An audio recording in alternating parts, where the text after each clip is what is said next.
A outra face do perdão. Lucas 3, de 3 a 6. Vamos lá.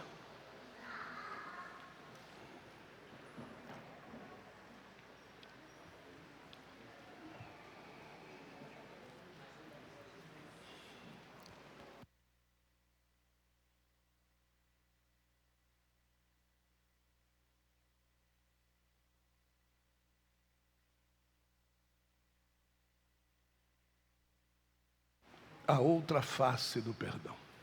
Amém? Olha para a pessoa do lado e diga assim: deixa eu ver a tua outra face. Amor, você tomou dessa água? É a mesma da minha? Ou você botou cicuta aqui? Não, né? Toma aí para você ver.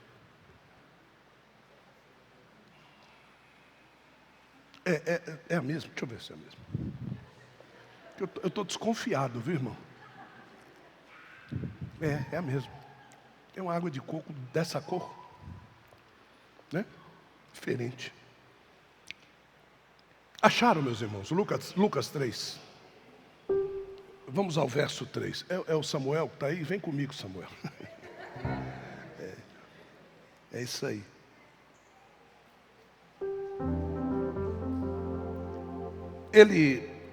João Batista percorreu toda a circunvizinhança do Jordão, pregando o batismo de arrependimento para a remissão de pecados, conforme está escrito no livro das palavras do profeta Isaías: voz que clama no deserto, preparai o caminho do Senhor e endireitai as suas veredas. Todo vale será aterrado e nivelados todos os montes e outeiros. Os caminhos tortuosos serão retificados e os caminhos escabrosos aplanados. E toda a carne verá a salvação de Deus. Amém, irmãos? Prepare aí para ouvir o que você talvez nunca tenha ouvido. A gente vai começar com o perfil de quem anuncia o arrependimento de pecados.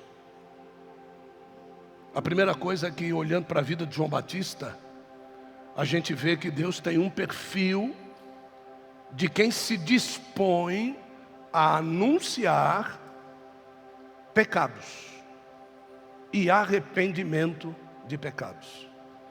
Então, não é qualquer pessoa que pode chegar para você e dizer assim: você é pecador. Isso aí você não pode fazer. Como muitas vezes você lá no seu trabalho, no seu emprego, no ônibus, sei lá onde for, você faz alguma coisa de errado, porque todos nós erramos, sim ou não? Sim ou não, irmãos? Sim. E alguém chega para você e diz assim: ué, mas crente faz isso aí? Certo? Então, a primeira coisa é, até para dizer isso, crente faz isso aí? Viu? Você precisa ter um perfil. Deus não vai permitir que qualquer pessoa substitua aqueles a quem Deus chamou para pregar o Evangelho. E o que mais se tem hoje são pessoas que julgam. Pergunte para a pessoa do seu lado, diga assim: você conhece alguma pessoa que julga? Pergunte aí para a pessoa. Isso. Viu? Se você já foi julgado, agora se prepara aí. Se você já foi julgado pela pessoa que está do seu lado, dê um tapa na orelha dela agora. Mas dê de mão cheia. Mão cheia. Então Deus, ele tem diga, Deus tem um perfil.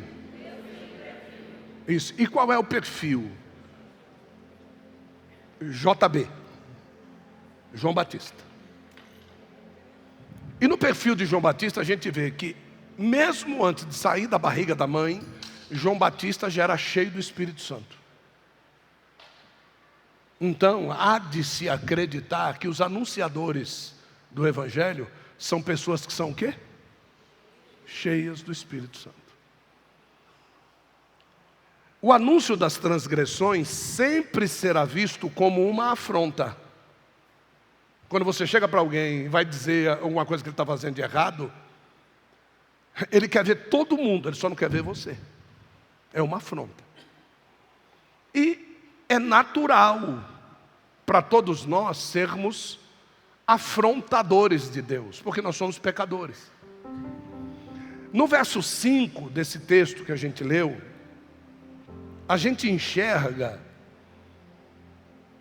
como Deus vê quando vivemos uma vida consciente de pecados e passamos a ser controlados por atuações teatrais que são socialmente aceitas.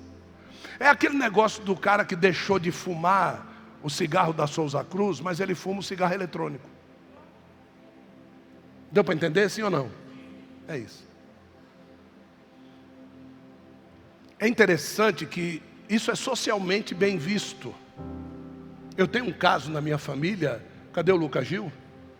Está lá? Tem um caso na minha família que é o Lucas Gil, meu filho, que vai ter que tomar remédio o resto da vida dele toda por causa de narguilé. Então, esse menino quase morreu. Ele postou uma foto caveirística dele essa semana. Que aquilo é uma caveira, não é ele?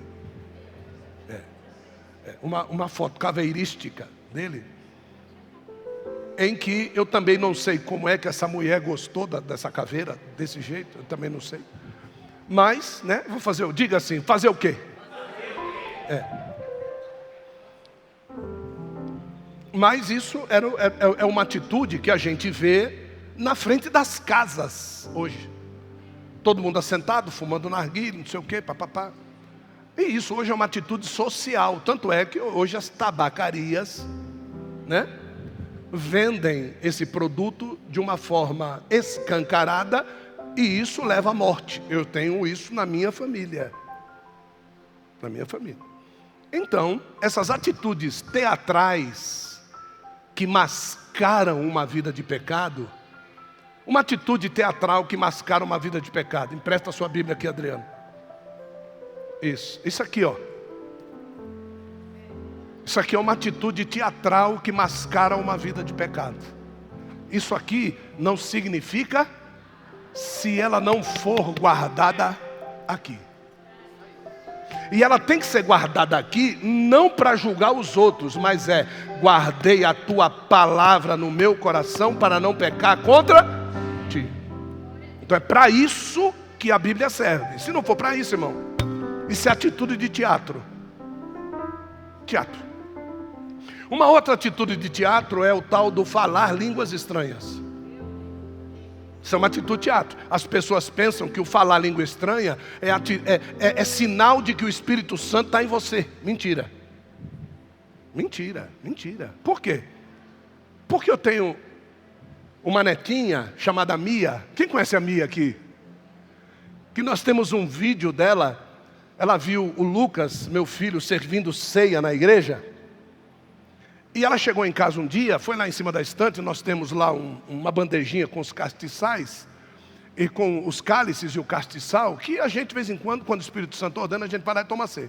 Mas ela foi lá, um dia do nada, foi lá, pegou a bandejinha, trouxe no sofá, colocou, e ela pegou o castiçal e ela fazia assim, com a boca. E servia, está aqui vovô, está aqui vovó, vamos orar. Levantou a mão, orou. E pasme, depois de servir a ceia para nós, sabe o que ela fez? Dobrou o joelhinho, orou e falou assim, balá, balá, balá, balá, balá.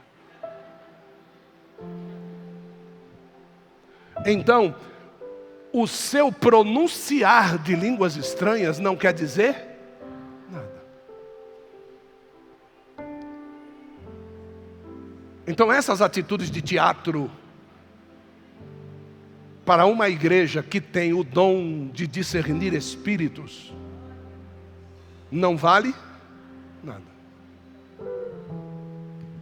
Eu te conheço, Satanás. Em Lucas 3,5 a gente vê assim, repete comigo e diga, todo vale será aterrado. Diga, e nivelados todos os montes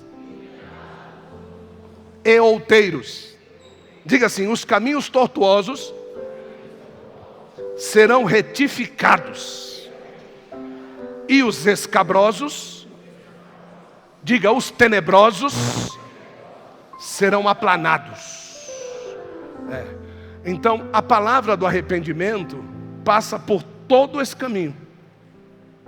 Quem prega o arrependimento, prega arrependimento para que o vale de morte que tem na sua vida, ainda que eu ande pelo da sombra da morte. Então, que o vale de morte que o pecado te leva, ele deixe de ser vale e passe a ser caminho plano.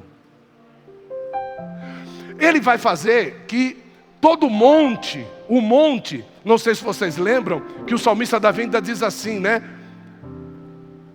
Eu olho para os montes, de onde me virá?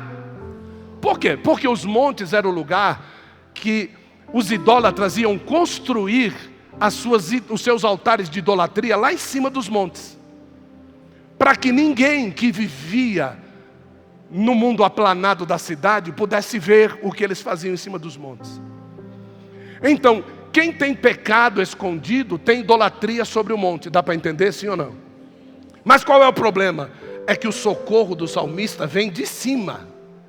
A gente pensa que está escondendo de Deus, mas Deus, ele está acima de todas as coisas. Então esses montes serão aplanados. O outeiro é o lugar onde poderia ter uma plantação verde, uma coisa maravilhosa, mas é como se fosse uma terra seca. Quem vive em pecado é como se fosse uma terra seca. E lá diz assim, olha, caminho tortuoso, quem anda em pecado, o caminho você não consegue andar naquele caminho. Mas a Bíblia diz que quem se arrepende, Deus vai lá e endireita o caminho.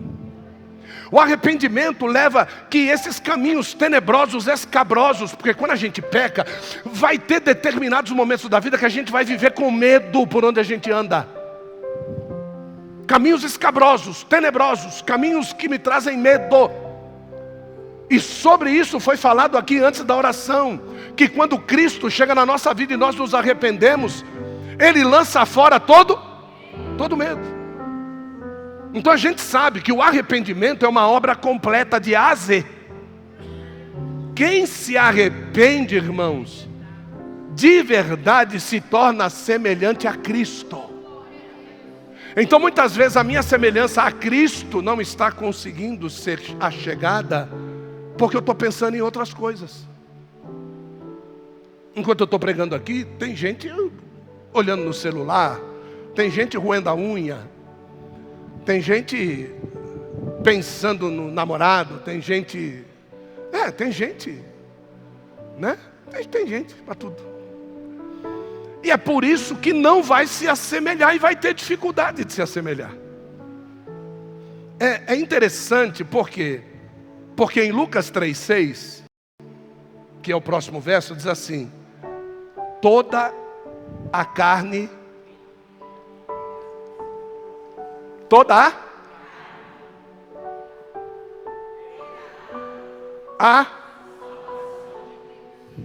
E quem era a salvação? E o anunciador ele está vindo anunciar, não o que está na frente. Ele está vindo anunciar o que vem atrás. Após mim vem um que eu não sou digno. Lembra? Certo? Então, ele está anunciando, ele está dizendo, todos vocês vão ver com os olhos de vocês o que eu estou anunciando. E chega um determinado momento na vida de João Batista, que ele fica nervoso. Ele fica enraivecido. E ele chama o povo de raça de... Sabe por quê? Porque víbora, irmão, pica para matar. Ele olha para o povo. A vontade do povo é matar João Batista. Porque a gente não gosta. Meu Deus, o que está acontecendo aqui, meu Deus do céu? Porque a gente não gosta de ser achado no pecado. Mas o engraçado é que quando a gente peca, a gente gosta de contar para os outros as nossas peripécias. A gente não gosta de ser achado no que está fazendo. Mas quando a gente faz e ninguém descobre, a gente gosta de contar vantagem. E aí é que a gente se lasca. Porque aí é que você vai descobrir se tem um pregador do evangelho do outro lado, ou se tem uma víbora querendo te matar. Aí é que você vai descobrir. Porque se tiver um pregador do evangelho, o dedo vai estender antes da última palavra da frase. Assim diz o Senhor. Mas não vai dar para você terminar a frase. E você sabe o que é que vai acontecer, meu irmão? Você vai ficar com raiva. Você vai querer matar essa pessoa. Você vai dizer que ele está sendo usado pelo diabo. E é por isso que ele dizia raça de víboras. Por que ele dizia isso? Porque ele estava pregando, ele via as pessoas rangendo o dente, mas quando ele lançava eles no inferno, eles vinham para ser batizados. Quem vos convenceu? Porque ele sabia, quem é que está convencendo vocês que o inferno é uma coisa ruim, se vocês vivem cometendo atos que são libidinosos, pertinentes a quem pertence ao inferno? Então, ele está dizendo isso aqui, só que ninguém está entendendo aquele cenário. E chegava para batizar, irmão, sabe o que João fazia?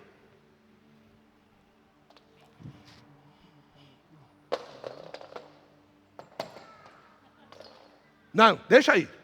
Não vem tocar aqui que você cai aqui também. Qual é o próximo? Aí vem o próximo. Deixa eu pegar esse violão aqui.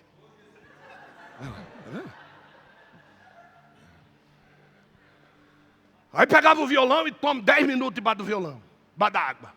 Aí pegava lá o teclado, 40 minutos debaixo da água.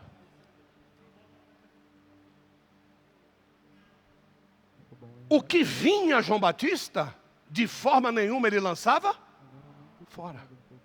O problema não é batizar, o problema é depois de ser batizado, resistir a não voltar da onde Deus te arrancou. Aí é que é o problema. Batizar, irmão, todo mundo batiza. O problema é deixar de ser quem você era. É deixar de mentir como você mentia, deixar de prostituir como você prostituía, deixar de falar mal da vida dos outros como você falava. É isso aí. Aí é que está o problema. E esse problema só vai ser resolvido com aquele que vem depois de mim. Quem é que vem depois de mim? Jesus. O pastor vai até determinada hora, Bruno. O problema é quem vem depois do pastor.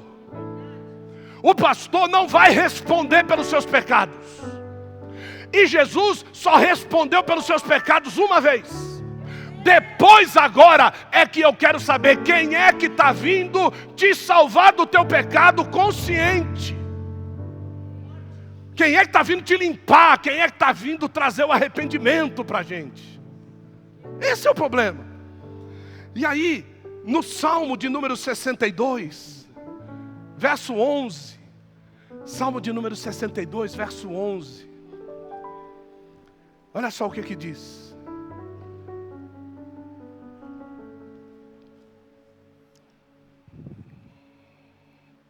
Não é Salmuel, é Salmo. Isso. Salmo de número 62, verso 11, diz assim: uma vez o Senhor, duas vezes eu, que o poder pertence a quem? A Deus. Próximo verso, que ninguém gosta de ler. A ti também, Senhor. Agora, abre o parênteses e diz assim: a quem pertence o poder? De novo, diga: a quem pertence o poder? Fecha parênteses. A ti, Senhor, a quem pertence o poder, pertence a benignidade, pois o Senhor vai retribuir a cada um. O problema não é quem batiza, o problema é quem vem depois. Porque quem vem depois é que vai te retribuir segundo a tua obra. Queridos, a Bíblia diz lá que toda a carne o verá. Só que Jesus vem e nos deixa no lugar dele, como apóstolos, profetas, evangelistas, pastores e mestres. Ele nos deixa representando o quíntuplo ministério que existia sobre a vida de Jesus como um todo. Como Jesus sabe que é quase que impossível nós sermos tudo ao mesmo tempo, então ele divide isso pelos homens que vão te dirigir depois do batismo. Livro de Efésios capítulo 4, verso de número 11. Vamos lá ver. Livro de Efésios capítulo 4, verso de número 11. Não sei se você já percebeu que eu estou fluindo aqui hoje como apóstolo, já fluí como profeta, já fluí como evangelista e estou fluindo agora como mestre, certo? Então, ó, fluindo, indo lá, pegando aqui, trazendo lá, buscando aqui, revelando, tá. Olha lá, e ele deu uns como, repete comigo e diga, apóstolos, diga, profetas, não irmão, não, diga apóstolos, isso, diga profetas, porque se você respeita a autoridade, é isso que vai te sobrevir. O dia que você precisar de um apóstolo, porque você respeita a autoridade, essa autoridade vai vir sobre a tua vida. Se você precisar de um profeta, quantos aqui estão precisando de um profeta na sua vida? Deixa eu ver, que traga uma palavra de mudança sobre a tua vida. Quantos estão precisando? Olha aí. Quantos estão precisando aqui, para você ter ideia, de um evangelista que ganha aquela alma para Jesus da tua família, que não quer aceitar Jesus de jeito nenhum. Está vendo como você precisa do evangelista? Então, respeite a autoridade, e isso vai vir sobre a tua vida no tempo oportuno, amém, irmãos? Então diga apóstolos, isso, diga profetas, diga evangelistas, diga pastores, diga mestres. Para quê? Próximo verso. Tendo em vista o quê? Então quer dizer que você vem na igreja para quê? Diga, para ser aperfeiçoado. Olha para a pessoa do lado e diga assim, você está pensando que você é o bambambam? Diga assim, tu veio aqui para ser aperfeiçoado. Tendo em vista o aperfeiçoamento dos santos, viu? Para quê? Agora diga assim, para a obra. Olha para a pessoa do lado e diga assim, veio para Jesus, tem que trabalhar, vagabundo.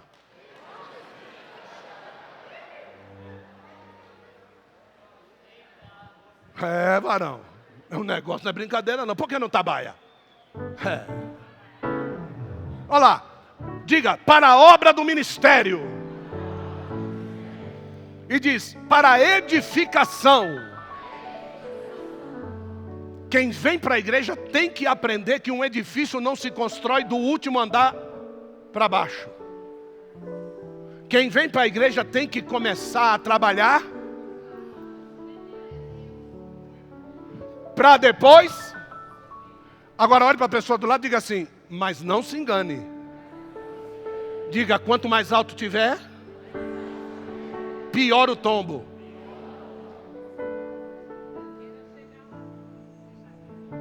Eu tenho que dizer, irmão, não posso ficar calado. Eu estou aqui como profeta agora, já mudou. Vamos lá. Para quê? Para que essa obra? Para quê? Próximo verso. Até que todos cheguemos a unir. Olha para a pessoa do lado e diga assim, queira ou não queira, tu vai ser igual a mim. Agora, de forma nenhuma, irmão, me desculpe, de forma nenhuma, né? Eu vou querer, por exemplo, ser igual ao Leandro. Não, um nariz desse eu não mereço.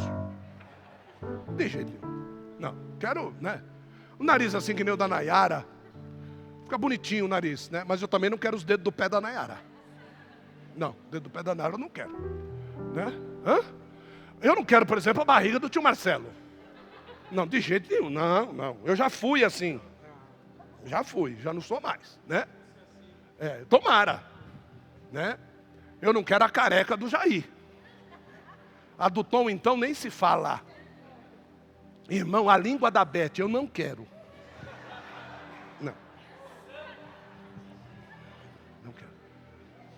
Diga assim, até que todos, olha lá, até que todos cheguemos à unidade da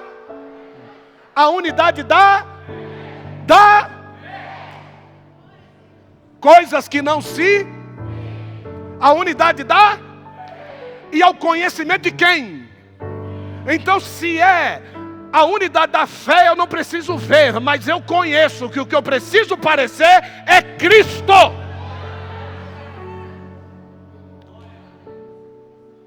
Você não tem que ser parecido com o teu patrão. Você não tem que ter parecido com o teu chefe. Você não tem que ser parecido com o seu pastor. Presta atenção. Você tem que ser parecido com Cristo.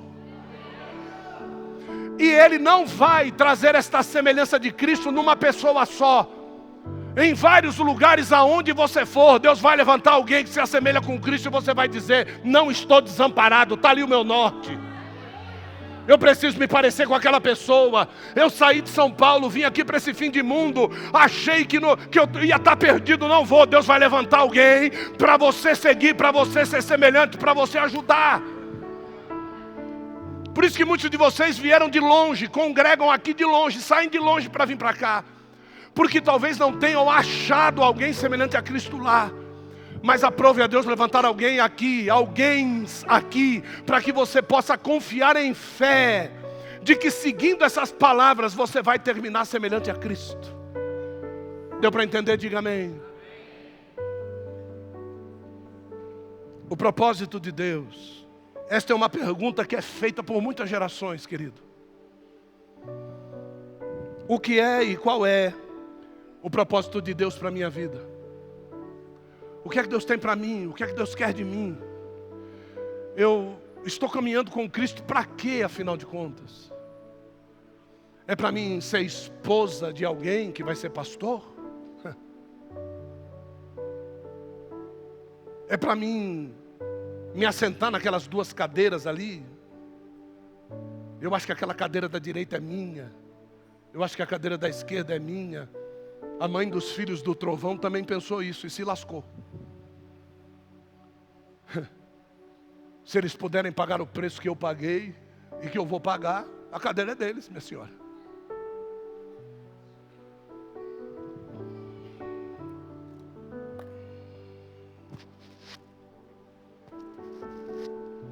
Eu confidenciei algo para minha esposa, estava entrando no elevador para vir para cá. E eu disse para ela alguma coisa, um sentimento que eu estava tendo. Ela disse, você tomou remédio? Eu falei, não. Você fez tal coisa? Eu falei, não. Eu tenho certeza que no coração dela, ela deve ter perguntado, poxa, mas por que ele não tomou remédio? Por que ele não tomou tal providência? O interessante não é alguém que se preocupe com você para te corrigir. O interessante é alguém que ore por você para entender o seu momento. Vou repetir, tá? O interessante não é ter pessoas que vivam puxando a sua orelha para os seus erros bestas. O interessante é ter alguém que, depois de te ouvir, entenda o seu momento e vá orar por você. É isso que você precisa ter no seu coração. Você não precisa de pessoas que vivam puxando a sua orelha. Porque tem pessoas que acham que ele foi colocado nesse casamento que ele está só para puxar a orelha do marido ou da mulher. Não. Você foi puxado para participar dos momentos de montanha, de vale, de outeiro ou de grama. Você foi chamado por Deus para isso. Talvez o seu propósito não seja subir aqui. Mas talvez o seu propósito seja o que foi feito aqui. Trocou um copo, trouxe outro. Você não sabe o quanto esta moça deve valer para Deus. A mesma coisa, por exemplo, que Neemias valia para o rei. Então tem coisas que a sua dimensão espiritual, ela ainda é baixa para entender a valoração de Deus sobre as coisas. Então, quando falamos de propósito, João Batista é um dos maiores exemplos de propósito que nós temos na terra. Olha só, João Batista, ele recebe o chamado dele quando ele não podia responder. Ele estava dentro da barriga da mãe dele. O Espírito Santo entrou pelo cumprimento de Maria, mãe de Jesus, a Isabel, a Elizabeth, que era a mãe dele, que é chamada de Isabel, né? Mas o nome no hebraico é Elizabeth. E esse seja bem-vinda, a paz de Deus, paz do Senhor, é que o Espírito Santo, a paz, entrou dentro dela. Entrou porque ela tinha paz. E ficou porque ela tinha paz. Porque a Bíblia diz que quando você dá paz para alguém e alguém não tem paz, essa paz retorna para você, mas a paz ficou nele. E esse menino cresce desde lá de dentro sem poder responder, eu quero ou não quero. Ele recebeu o Espírito Santo. Então a primeira coisa, chamado, não há como negar. Você pode negar a fazedura do propósito. Chamado você é.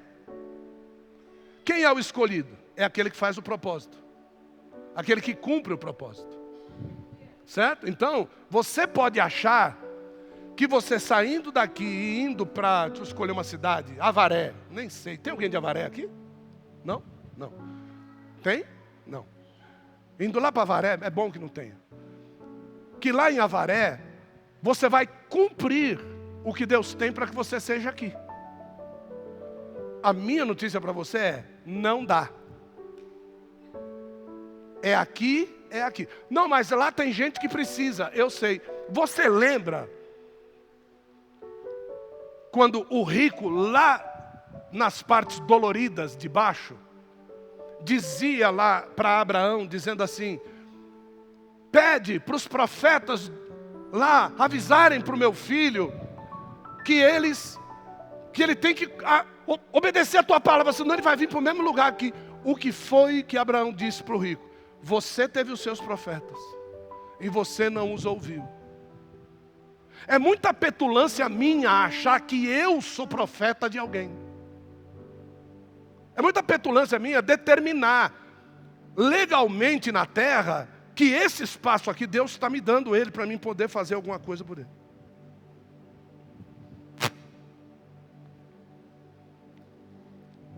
Então João Batista entende isso. E desde o ventre de Elizabeth, ele foi cheio do combustível que manteria esses motores do chamado funcionando para o cumprimento do propósito. A Bíblia não diz como foi que ele foi, é agora, eu tenho que sair para profetizar. Não, a Bíblia não diz. Não diz. Por que a Bíblia não diz? Porque senão a gente teria escolas de formação de João Batista. Por isso que Deus ele é cuidadoso em revelar algumas coisas na Bíblia. Por isso que Ele esconde algumas formas de atuação dEle. Porque senão a gente com a cara de pau tremenda iria imitar essas coisas. Quando a condição e a versatilidade do Espírito dentro em nós é diferente para cada um de nós. Nós viemos de úteros diferentes. Crescemos em meio a sociedades diferentes, em tempos diferentes. Temos capacitação tanto espiritual como estudantil diferentes. Como é que você quer que o Espírito Santo haja da mesma forma? O Espírito Santo, ele vai preenchendo todos os espacinhos vazios ali para que a atuação seja completa. Então, se no meu quadro, com aquele monte de quadrinho parecendo um cubo mágico, né? Tá lá todas as cores e no meu tá quase tudo preenchido e eu sou um chamado de Deus, eu ainda assim não vou poder cumprir o propósito, porque não está tudo preenchido. Então vai ter que ter movimentação do Espírito. Pô, essa do cubo mágico foi boa. Sabe, vai ter, e tem hora, eu não sei se vocês percebem, que vai para frente, vai para trás, tem hora que vira de ponta cabeça, vai para frente, vai para trás, e você procura a ação, e tem horas que o cara pega aquele cubo mágico na mão e ele olha. É o momento que alguns de nós está passando aqui. Você está na mão de Deus e Deus está fazendo assim, ó. Me dá um pão desse aqui para mim, por favor. Joga, pai. Então está lá o cubo mágico, né? E Deus está vendo o que ele vai fazer. Aí, eu não sei se vocês já viram essas competições. Aí o cara vê e ele faz assim, ó. Aí tem uma hora que parece que Deus tira a mão da gente. E aí estamos rodeados de uma tão grande nuvem de testemunhas. E aí ele faz assim. E o cara no cronômetro, aí ele pega e está pronto. Aí os juízes vão pegar o cubo e...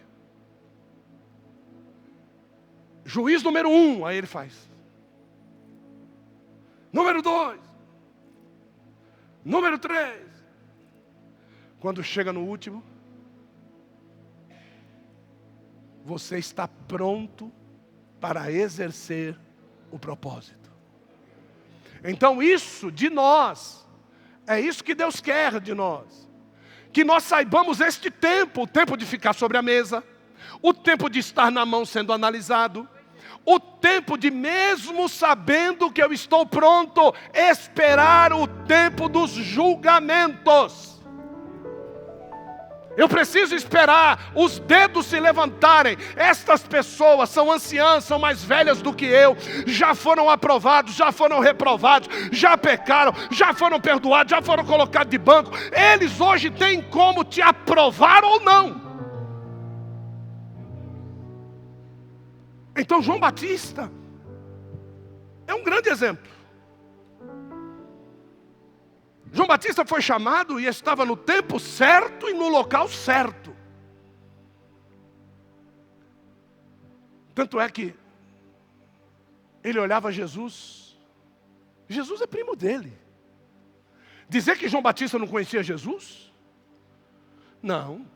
Mas os olhos de João Batista, ele poderia olhar para Jesus e dizer assim: você tem tudo para ser o Cordeiro de Deus que tira o pecado do mundo, hein, cara? Mas ele não tinha essa autorização profética. Tanto é que chega um dia, em meio a um batismo, e eu já disse para você como acontecia os batismos, rangendo o dente, raça de víbora, não sei o quê, de repente ele para, e aquele ímpeto profético, é como se o cubo terminasse. Aí ele estende o dedo como se ele dissesse: todo o meu chamado foi só para isso aqui. Eis aí o Cordeiro de Deus que tira o pecado do mundo. Ponto, acabou, acabou. Agora eu posso decidir assentar-me e bater palma para quem vem atrás, ou eu posso começar a me preocupar com as coisas. Porque eu vou me preocupar com as coisas, e porque eu vou fazer o que eu não preciso, eu perco o pescoço. Então é por isso que você tem que entender o momento. Você tem que entender esse momento, que você está sendo observado. Olhe para a pessoa do lado e diga assim: observação é tudo.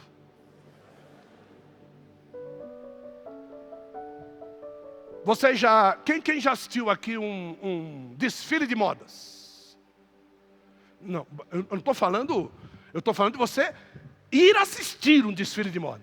Isso, já foi. Quem já foi assistir? Você pagou para entrar ou não? Foi convidado. Mas quem quiser, tinha gente que tinha que pagar ou todos foram convidados? Tinha gente que tinha que pagar. Você já reparou que todo mundo fica lá assim, ó, presta atenção aqui. Todo mundo fica lá assim sentado, olhando para onde vai entrar. Né? E ele tem um tempo de observação. A roupa não repete 2 vezes. Ele tem um tempo de observação. Então desde lá, quando sai de lá, a pessoa já começa a notar. Uns vão desenhando rapidamente. Desenhando. Por quê?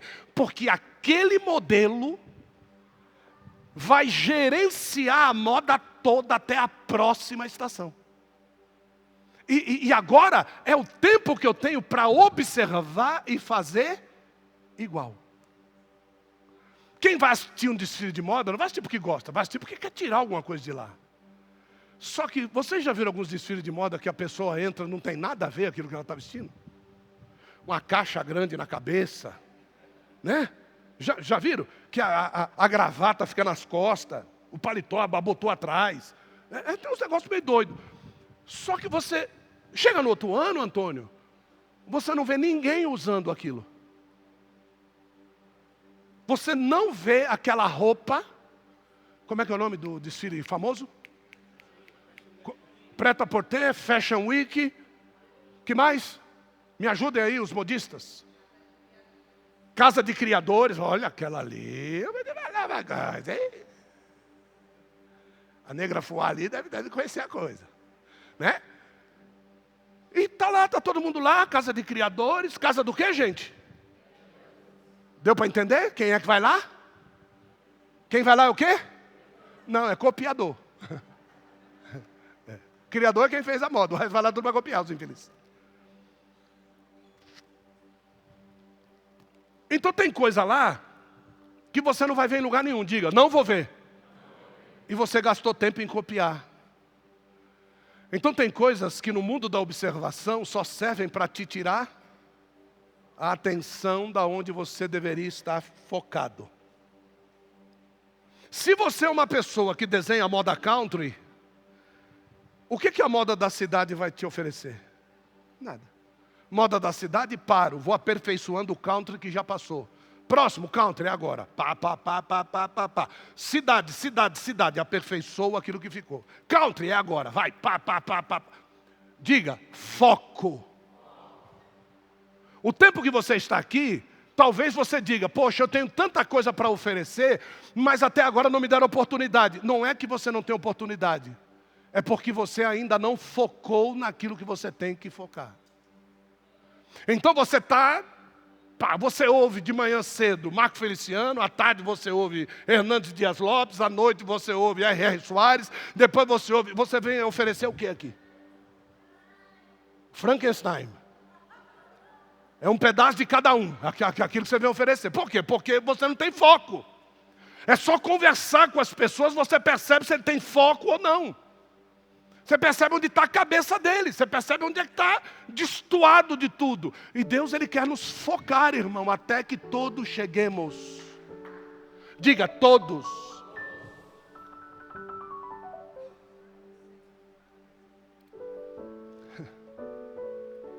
O que uma semana pode fazer comigo?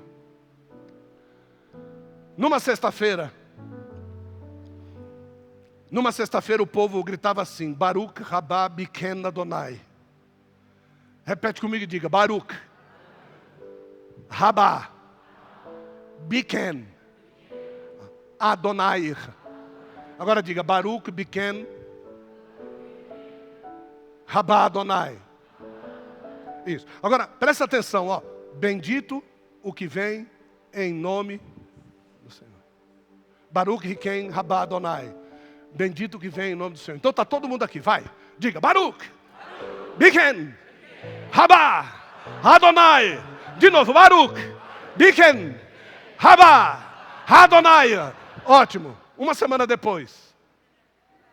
Grita comigo assim, crucifica-o.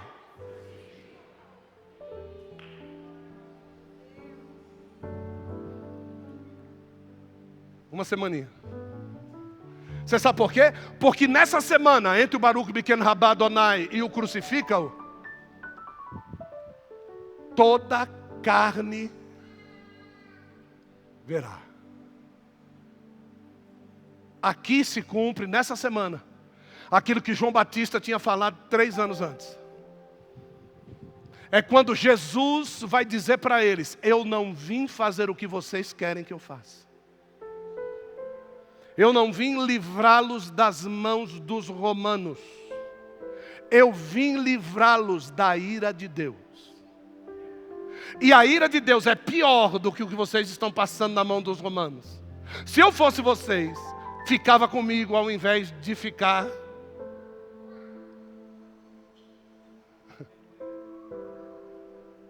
com quem foi solto no lugar dele.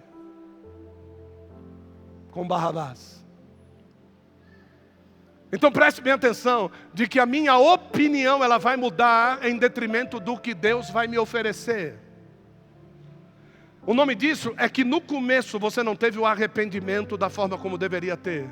E você acha que você vai conseguir marionetar Deus para Deus fazer o que você quer, para levar você aonde você quer, para fazer de você o que você quer, para tornar você quem você quer. A minha notícia é que todos nós já fomos chamados no ventre das nossas. Ponto. Quando você não podia responder, é lá que Ele te chamou.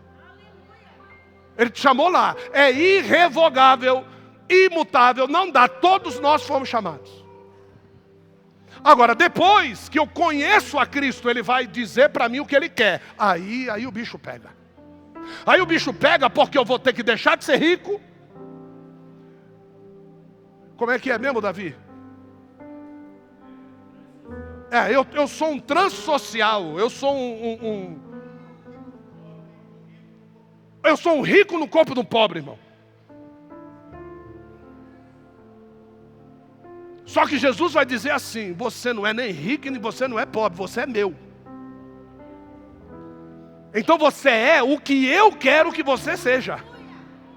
Vai ter horas que eu vou colocar você assentado entre os príncipes, sendo um Mefibosete. Segura aí, tem que ser assim, irmão. Então, sendo alguém que se reconhece como um cão, eu vou botar você assentado na mesa com o rei. Tá? Mas também eu vou fazer você virar bicho e comer grama, porque você não quer dar glória a Deus para mim. Então eu faço de você o que eu quero. Só que quando Ele diz isso para nós, sabe o que acontece? A gente vira víbora. Olha para a pessoa do seu lado e faz assim para ela.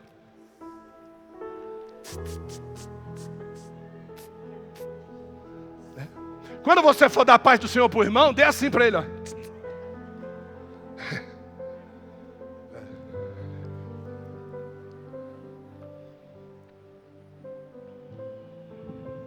Para mim terminar a palavra,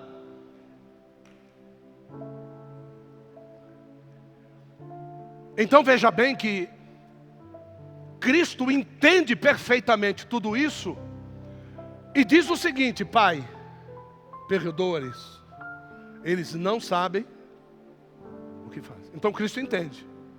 Olhe para a pessoa do seu lado e diga assim: por mais pecador que você seja, Cristo te entende. Agora olha para ele e diz assim: posso te dar um conselho?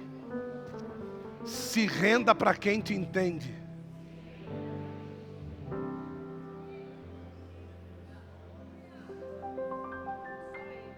É isso. Você sabe por que os serial killers, quando vão se entregar, eles pedem a presença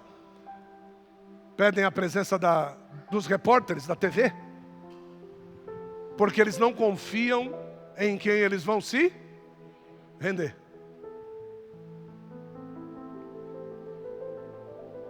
Eles não confiam. Mas aí a polícia começa a fazer essas identificações. Então a primeira coisa que se faz quando se tem alguém importante que quer se prender é localizar a família, trazer a família e botar a família do lado de fora. Ele pode não confiar em mim, mas na família ele vai confiar. Então, você quer ter um porto seguro? Tenha uma família. Não pise na bola com a sua. É o teu porto. Se você perder a família, você perdeu. Porque a primeira coisa que Deus instituiu para Adão, dizendo: cara, sozinho não está bom, foi o quê?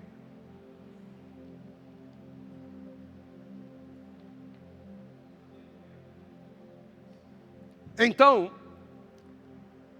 os nossos inimigos têm muito mais poder de gerar Cristo em nós do que os nossos amigos. Os nossos inimigos têm muito mais poder de gerar Cristo em mim do que os meus amigos. Vou repetir. Manuel se perdeu. Olha só. Os meus inimigos, repete comigo, diga, os meus inimigos têm muito mais poder de gerar em mim Cristo do que os meus amigos. Porque os seus amigos, eles sempre vão tentar te proteger durante o seu erro. Os seus inimigos vão tirar a cortina de sobre o seu erro, e somente assim você vai poder alcançar o perdão de Deus.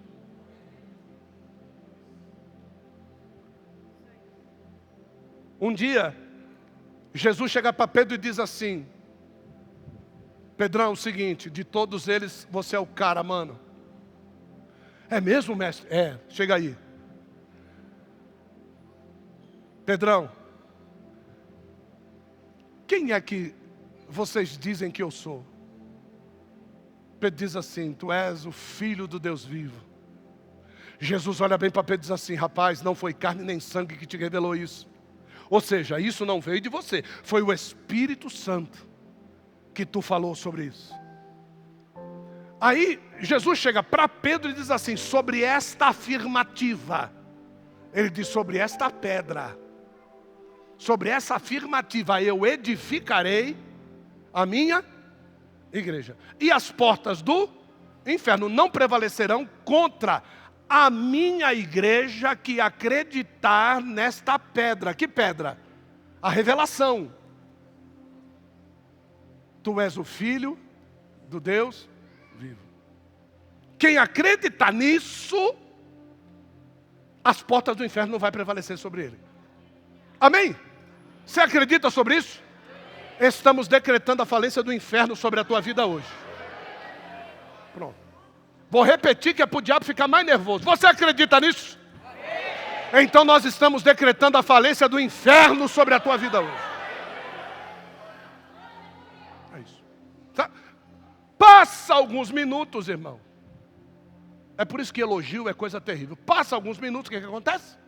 Jesus vai contar para eles: ó, é necessário que eu vá para Jerusalém, lá eu serei morto, serei crucificado, mas vocês ficam em paz que no terceiro dia eu vou ressuscitar. Levanta Pedrão e diz: de forma nenhuma, mestre, ninguém vai fazer isso com o Senhor. O Senhor chega para Pedro e diz assim: para trás de mim, Satanás.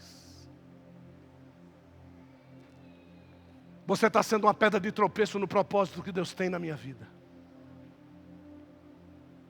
O amigo querendo proteger o outro amigo de passar pelo processo do cumprimento do chamado que é o propósito.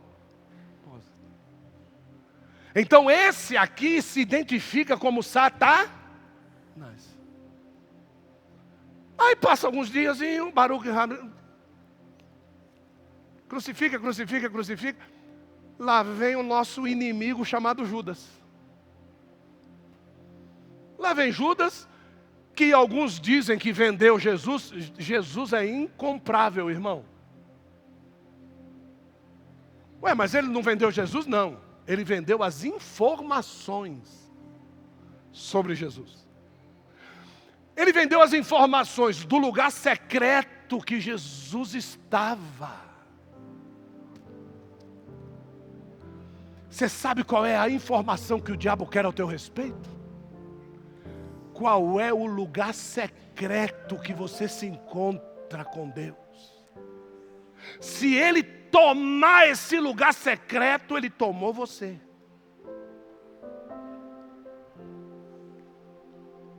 Então Judas vai, 30 moedinhas, pá. E aí Jesus já disse para os discípulos: aquele a quem eu beijar a face, este é o que vai me entregar. Só que Jesus não termina a frase. E a tradução diz assim: este é o que vai me mas não é essa a tradução. A tradução é: este é o que vai me entregar. Quando Judas se aproxima, não é o Judas não, tá, irmão? Quando Judas se aproxima, Jesus vai lá e... mas ele diz alguma coisa aqui. E o que ele diz é: a que vens a ter comigo, meu amigo. Porque o amigo é aquele que me entrega para o cumprimento do meu.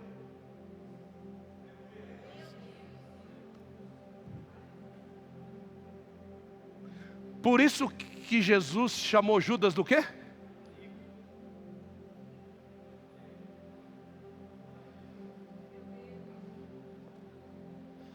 Agora você vai entender por que é que a Bíblia manda você orar pelos seus. Porque eles é quem tem maior poder de forjar o seu coração para se assemelhar a Cristo.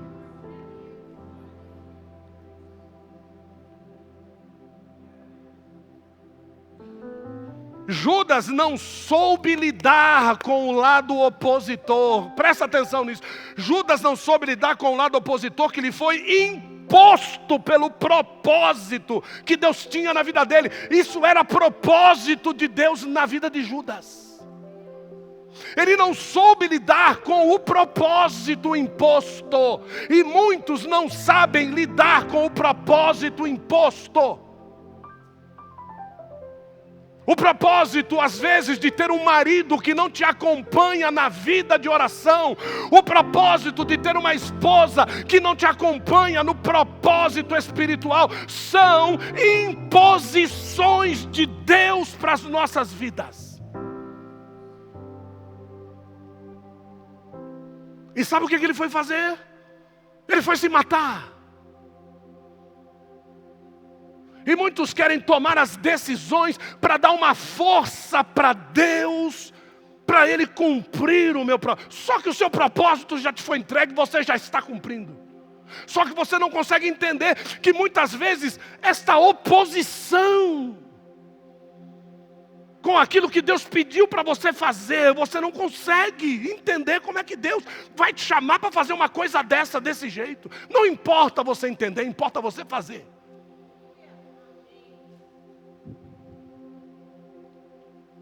Então Deus, olha só, Deus ele não deixa Judas se suicidar. Porque o meu não entendimento e o cumprimento do que eu quero pode me levar para o inferno. Então Deus vai lá e faz o galho da árvore quebrar. Ele não consegue se enforcar. Mas se eu morrer e não me encontrar com um propósito, eu vou para o inferno do mesmo jeito. E Judas cai de frente e encontra com uma pedra angular. E ele põe para fora todas as suas, que biblicamente significam os meus pensamentos, os meus achos, aquilo que eu quero, aquilo que eu vejo. E não é nada disso. Às vezes você está aí, relutando, brigando contra o teu pastor, contra o teu ministério, contra a forma do teu pastor pregar. Só que você não entende que esse teu pastor, que no momento parece teu inimigo, é aquele que está te forjando para se semelhar a Cristo. Esse cara que você acha às vezes ignorante, que não precisava ser assim, é esse cara que Deus está usando para te tornar igual a Cristo. Porque se mandar sabe o que você vai fazer com ele? Você vai encher ele de bolacha. Mas como tu sabe que antes de tu levantar meia mão, tu já está no rodo, então você pensa duas vezes e fica arranjando os dentes aí. Então, a conversa do chamado não é o que eu quero, é o que ele quer. E não adianta você forjar o documento, dizendo, isso aqui foi o que Deus falou comigo. Eu quero saber se ele falou comigo. Deus um dia falou com você que eu seria seu pastor? Falou. Então ele tem que falar com quem? Agora Deus te traz para mim ser o seu pastor, e agora Deus não precisa mais de mim. Agora Deus pode falar com você direto. Agora você faz o que você quer. Numa semana, Baruch Rabá, Hashem Adonai, na outra semana crucifica. É assim o negócio.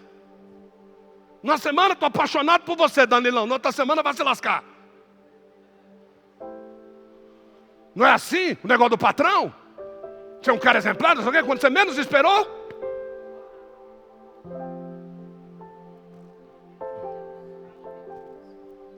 Então, não fique entregando-se aos seus desejos. Pergunte o que Deus tem para você. Porque às vezes essa pessoinha que você está achando bonitinho, com não sei o que, com papapá, vai ser essa pessoa que vai te tirar da presença de Deus. Vai ser essa pessoa que vai travar o teu ministério e depois que passar no nome vai dizer assim, não, você agora é minha mulher, só sai daqui quando eu for. Quando eu quiser ir para a igreja você vai, se eu não for você não vai. É isso aí que você quer? Você já orou a Deus para saber? Tem o mesmo pique que você? Você que está aí na igreja 3, 4 vezes por semana, a pessoa que você está pedindo para Deus está na igreja 3, 4 vezes por semana ou vem na ceia?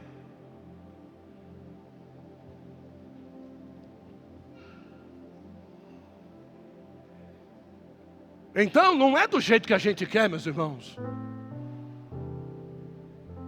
A palavra de Deus, ela é firme. A Bíblia diz que ela é ela é mais aguda do que uma espada de dois. Ela separa a alma do espírito. Por favor, procure aí algum ramo da medicina que consegue me separar a alma do espírito. Ela separa a junta de medula. Alguém aí, que seja médico de coluna, ou alguém que já tenha feito aí uma incisão de coluna como a senhora fez, você sabe que se aquele bisturi não tivesse batido no lugar certo? Então não é brincadeira, irmão.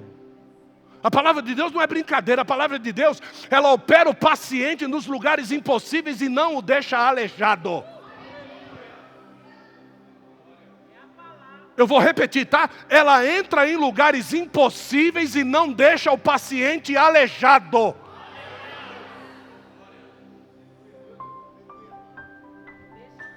Quando um médico não tem resposta, ele diz, vai para o psicanalista.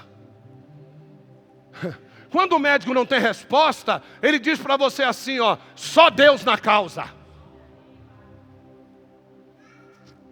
A hora que ele já tentou todos os remédios e não deu certo, aí ele joga na mão de Deus. Você sabe por que você acabou numa igreja? Porque nenhum remédio funcionou lá fora. Por isso você acabou aqui dentro. E muitas vezes, para você chegar aqui dentro e perder tudo, é porque o grande veneno lá fora era tudo o que você tinha. A primeira coisa que um médico com uma intoxicação crônica faz no paciente que ele recebe é uma lavagem interior. Você vai ficar vomitando, você vai botar tudo para fora. Quando você estiver seco, ele põe na veia. Aí sim, agora sim você vai se alimentar com o que é devido. Só que aí quando você vai sair, cadê tudo que eu tinha? Se foi. Agora é o tempo da observação. Para que Deus possa te entregar o que é dele. E que você tenha condição de analisar plenamente aquilo que não é teu, Deus entregou na sua mão, para que agora você cuide como mordomo das coisas de Deus. Então se você já perdeu 1, 2, 3, 4, 5, não reclama não. Se não melhorou, vai perder de novo. Então não importa quantas vezes você faliu, quantas vezes você perdeu. Importa quantas vezes você não quis obedecer. Porque o dia que você quiser obedecer, você para de perder e o reino começa a ganhar.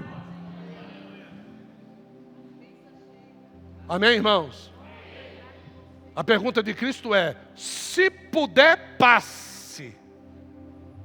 A resposta veio logo em seguida. Você vê Jesus levantando, chegando para os discípulos e diz, vamos fazer logo o que tem que ser feito.